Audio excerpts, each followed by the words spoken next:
Oh, well, that was a good rehearsal there. Yeah. Okay. Yeah. Oh, did you want? If you don't want yourself on camera, we can just answer. Yes, I don't want myself. Okay. Sure. Okay. Go ahead. The overreaching theme of the movie is memory and story, and how the stories we tell make us who we are. That's what I connected with, and you see that theme throughout in sort of each of the main relationships in the film.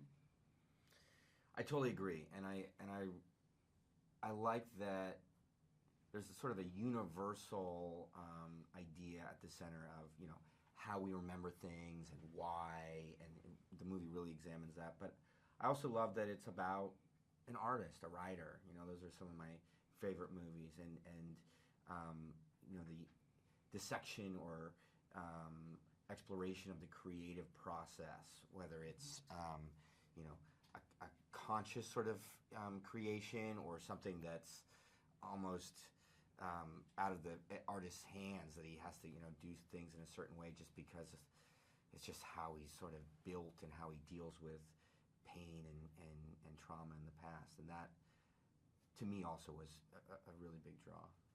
I like that it made it to speak to what James said, is I like that it is about what those kind of issues, patterns, events in one's life, how it affects you, how it makes you who you are, and how it kind of can color the thing you're creating, the how it affects the process of creating it. I love that the story included that, and that's something that I think Pamela and James did really well. They fought really hard to protect not just the product, but the process of making it and what went into that, and kind of what one does to them, what one sacrifices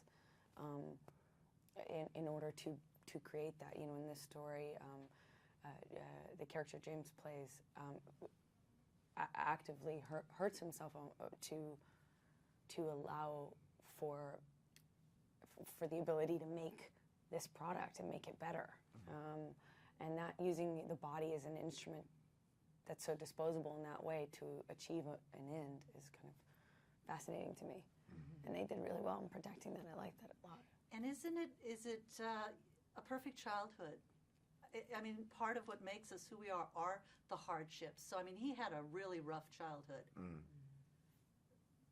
Is it better to have a perfect, idyllic childhood without going through any of those hardships, or do those develop character? I don't think you can, as far as a creative person, is it better to have a dark past or not? It's really hard to generalize about that, but if you're a particular artist, or you could say that maybe, Steven, or this character in the movie, this version of Steven, became the artist or writer that he is partly because of his past. His work is so essentially focused on himself and his own trauma, and certainly with Stephen Elliott, book after book after book of his is pretty much about that and about his past and what happens to him. So I don't know if that's because it was so traumatic in the past, and the art is partly a way to deal with that, but there are certainly plenty of artists that have not had such a traumatic past that are just as great.